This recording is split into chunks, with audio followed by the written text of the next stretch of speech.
to Culture Connect TV. My name is Audrey, and I would like to welcome today an author who has my heart and imagination just swimming in all of her books, which are quite amazing. And welcome, Cathy. Thank you, Audrey. It's nice to be here.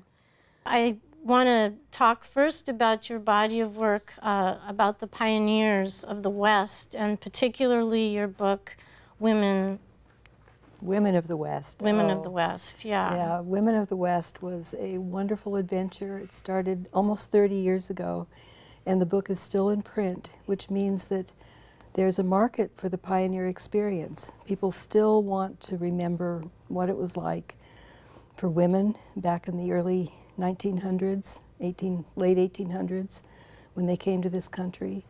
The thing I love about the book is that the cover is a photograph that I found in the attic of the woman who lives across the street, who then realized that she was related to one of the women in the book, who then told all of her relatives in Kansas, and they had a reunion based around the book. So the idea that pioneers still affect us today was really exciting. I loved it, and that's what I found about the book, is that people would read it and they would find parallels to their own lives through the writings and diaries and journals. And how you did approach the book, it's a very personal look, because you did use diaries from different women, and including minority women, that was a first. Definitely, and it was extremely difficult to find first-person accounts by minority women. Indian women, Native Americans, Asian women, African American women generally were not keeping journals, so it was a really, really difficult job to find their primary accounts. But I felt that you couldn't really explain that period in time without including everybody, which was the whole melting pot of this country.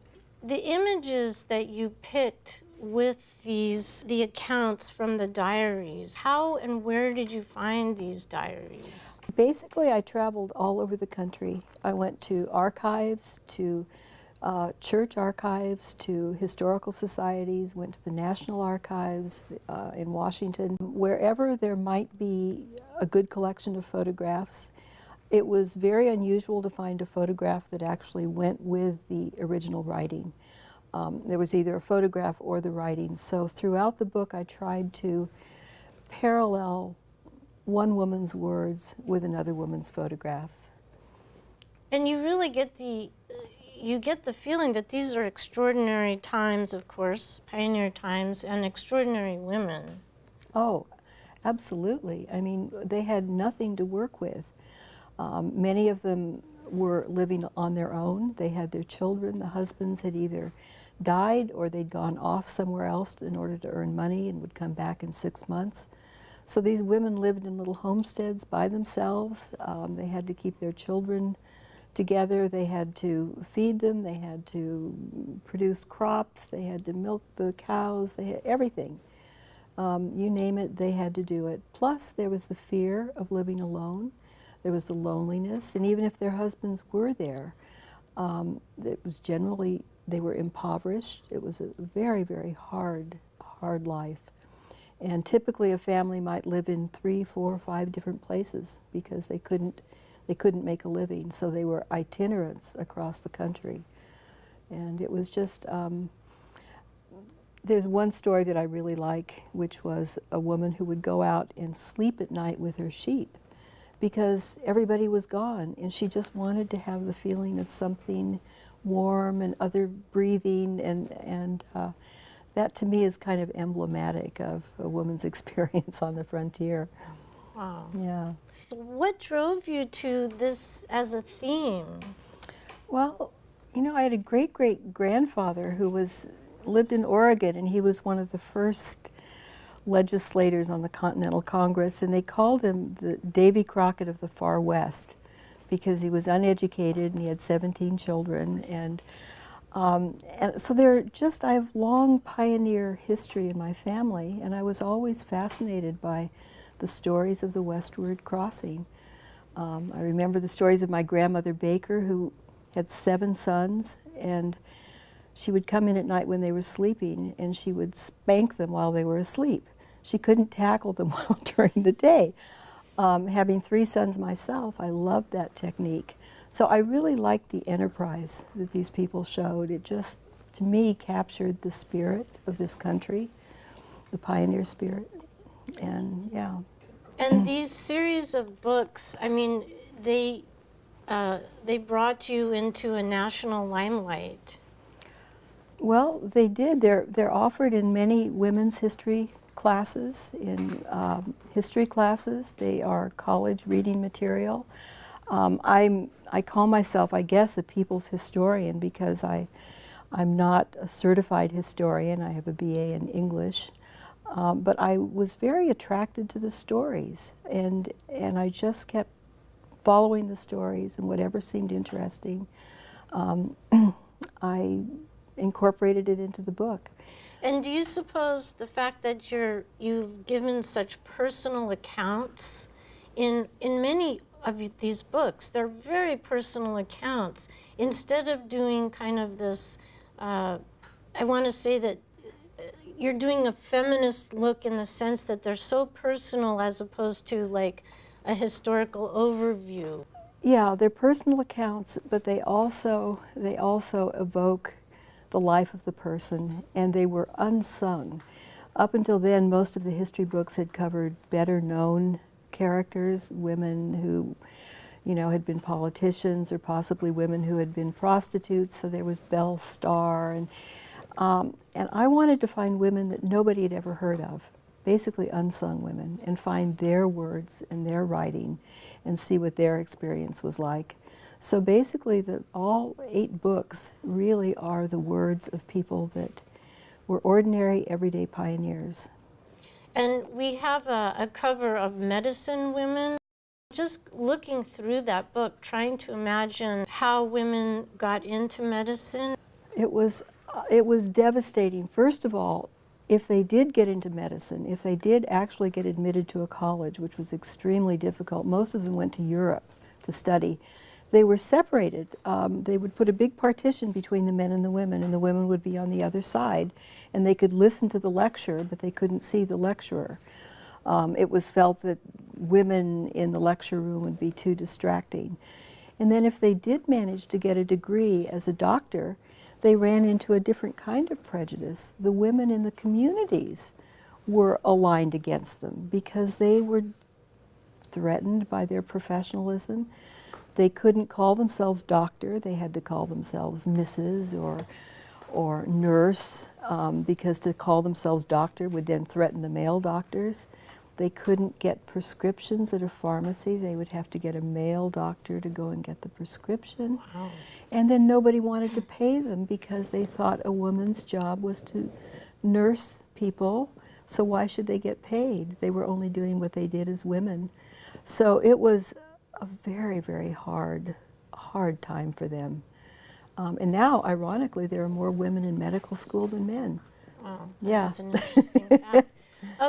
And there's so many other books, and I want to kind of move forward in time to some of your more recent books, but actually I do want to mention the Hot Flash Cookbook and Home on the Range.